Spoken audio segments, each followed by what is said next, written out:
Good morning everyone and welcome back to our channel. Ayan mga boss, sa mga hindi pa nakapag-subscribe sa ating channel, please do subscribe mga boss. At pag-uusapan natin ngayon na itong paglabas ng warrant ni Saldico at sinasabi ng balita na palabas lang umano. Ayan yung warrant na inisyo kay Saldico. At alam naman natin na si Saldico ay nagtago na ayan sa ibang bansa. So ito nga pagpapalabas ng warrant kay Saldico ay palabas lang umano ayon sa mga komento ng mga vlogger at ng mga iba't ibang personalidad sa social media mga boss. Ayan mga boss, so pakinggan natin na itong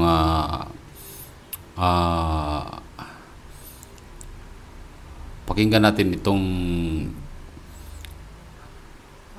pinagdidibatihan nila, itong iba't ibang uri ng isyu ayan sa bayan, sa boses ng bayan mga boss.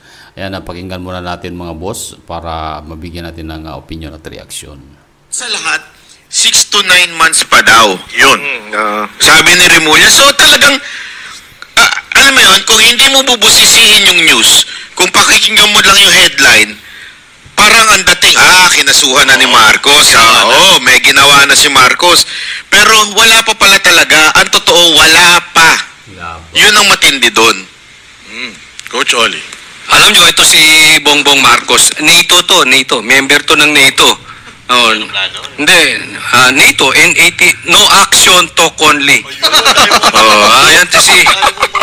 Ayan si Bongbong Marcos eh. Maganda yung sinasabi niya na may demanda. Basta totoo.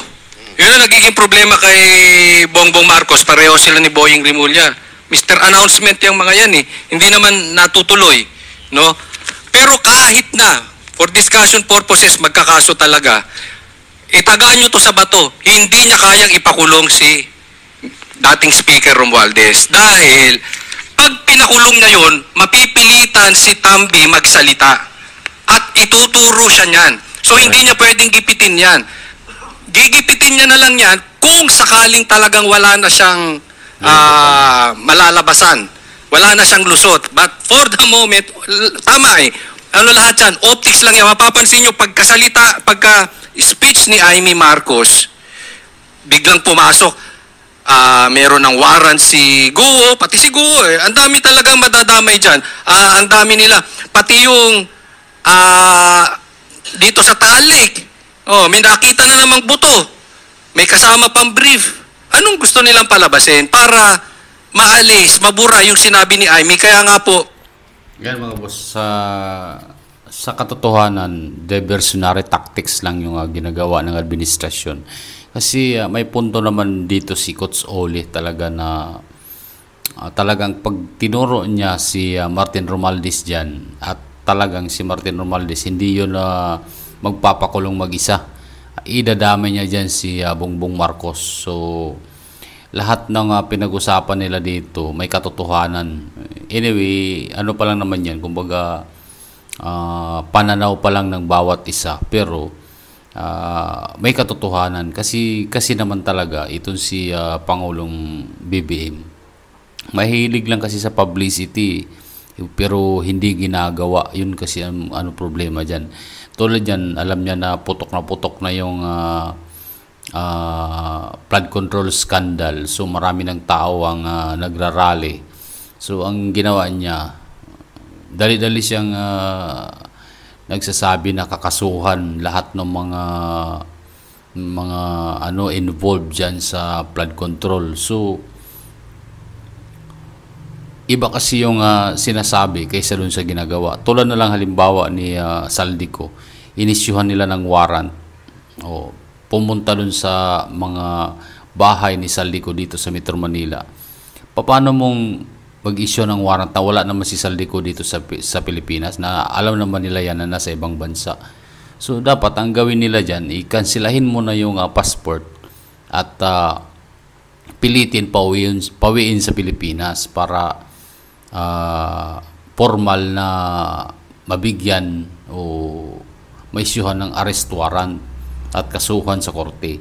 Yun kasi yung problema dyan. Kasi pag tingin nila na medyo mainit na yung issue, ginagawa nila ng mga diversionary tactics para yung bayan humupa sa galit. Kasi talagang galit na yung mga kababayan natin dahil dyan sa issue ng flood control project. So, ganun ang mga ginagawa ng administrasyon. Kapag mainit na yung usapin, marami na nagrarally, marami na pumapalag, ang ginagawa nila dyan, humahanap sila ng issue, binubuhay muli. Kita mo hanggang sa mga Duterte napunta yung issue ng korupsyon. Samantalang nangyari yung korupsyon dito naman sa administrasyon nila. Di ba?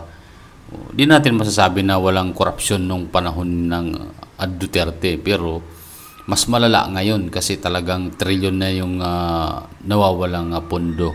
Ayan, sa kaba ng bayan. So ngayon mga boss, ayan, pagpatuloy natin, pakinggan at panoorin. Sinasabi ko lagi sa ating mga manonood, sa aking vlog, focus tayo doon sa speech ni Amy. Mabigat po kung may adik na presidente. Huwag tayong papaligaw doon sa mga gusto nilang topic. Yan lahat yan gusto lang tayong iligaw. Bakit tayo napunta na naman sa Taal?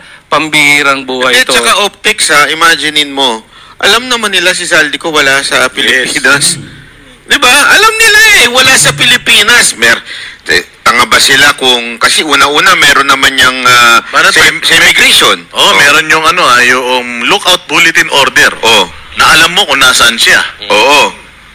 Tapos, isi-serve mo yung warrant dyan. Di ba? Alam naman natin sa husgado, kasi alam natin yan, yung mga warrant kailangan matanggap mismo nung tao. Hindi pa pwedeng iiwan. Wala kung kani-kanino. Anong pinuntan nyo dyan? Parang mga buang, no? Again, hindi yung kasalanan nitong 4 na pulis natin na to, sila naman ay napag-utusan lang. Utusan siguro, kahit sila mapapakamot Ano ba tong utos na to? Alam na nga wala dito si Saldico, utos pa sa amin. Pero alam mong may video pa di ba? So alam mo talagang paandar lang ito ni Bongbong. Kumakatok pa. Parang mga ogag. Pagka siguro bumukas yan at nakita nila si Saldico, lalo sila maguguyat, di ba? Master Judea? Sa akin naman yun nga, sinabi ni Boss Bay, alam naman natin kung nasaan si Saldico, ang tagal nang umalis. At eto patunay lang ito na pinaiikot-ikot lang talaga tayo. Idadamay naman pala nila si Martin Romualdez ngayon. Bakit hindi pa nung una pa na nagsasalita yung mga ebidensya na idinadawit si Martin Romualdez? Ang problema kasi dito sa sa administrasyon ni Pangulong Bongbong Marcos, hindi sila nakikinig sa taong bayan. Hindi sila nakikinig sa opinion ng taong bayan. At kung ano yung gusto nilang mangyari, yun ang gusto nilang mangyari. At yun talagang inaasahan nilang lumabas. Hindi pa ba tayo nasasanay na si Pangulong Bongbong Marcos mula pa man noong kampanyan, hanggang ngayon I'm sorry pero ang binibitawan nito puro kasinungalingan. Maraming pinangako ito na hanggang ngayon hindi pa rin natutupad, hindi pa rin ba tayo nasasanay. Kaya nga, ang pinaka-importante dito, hindi na kaya ng taong bayan yung ginagawa nila, hindi na kaya ng batas ng Pilipinas na kontrolin yung ginagawa nila kasi iniikutan nila yung batas Kaya ang kailangan talaga dito, divine intervention, which is yun talaga ang nagiging dahilan naman ngayon kung bakit nabubuking etong katulad nito na pagnanakaw, yung tunakawan sa gobyerno, at katulad nitong mga pasabog ni Senator Amy Marcos. Sino ba mag-aakala na maririnig natin yan at mangyayari yan sa Pilipinas? So, kailangan na ata natin magdasal sabay-sabay, no?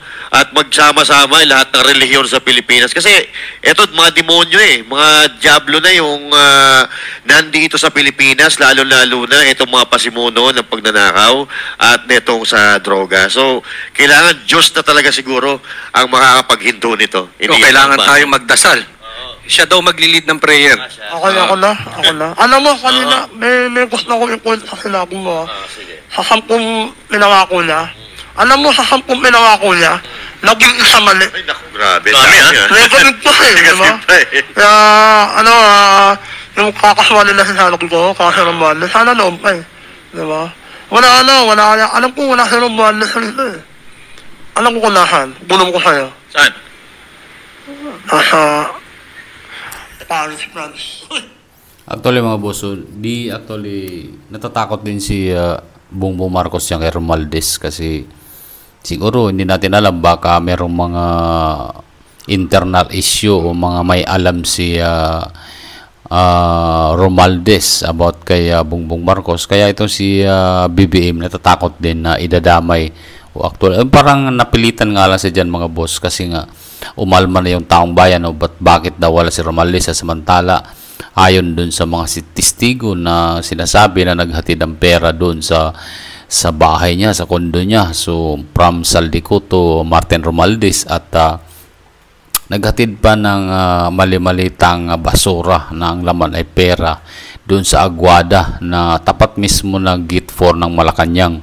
So, sa tingin nyo mga boss, kahit sabihin natin bahay ni Romualdez yun, o saan pupunta yung mali-malitang pera na yun, di ba? Di papunta umano yun dun sa Malacanang actually. So talagang si BBM kahit na ayaw niya na idamay si Martin Romualdez, talagang ano siya na nandun kasi sa sistema nila na talagang kasama si Martin Romualdez kasi hindi naman pwedeng magawa ni Saldico ang insertion kung walang approval sa Speaker of the House na si Martin Romualdez. At hindi rin pwedeng mangyari ang lahat kung walang perma. Ayan ang presidente ng Pilipinas. Talagang kahit si Marcos natatakot dito actually. Dito kay dawit kay Martin Romualdez. Although sinabi niya na papaimbestigahan daw kasama si Martin Romualdez. Pero mga boss, actually, nandyan na yung mga matitibay na ebidensya dyan. Hindi na kailangan maghanap ng ebidensya kasi may mga witness na nagsasalita. So, kung talagang seryosohin nila ito, ay sigurado, mapupunta talaga yan sa Malacanang at kadadamay dyan si Presidente. So, kayo mga boss, ano yung reaction at opinion dito? Yan, please, comment down below at paki-subscribe yan sa ating mga bagong viewers dyan. Ayan, please pakipindot naman yung subscribe button dyan sa baba. Ayan, maraming salamat.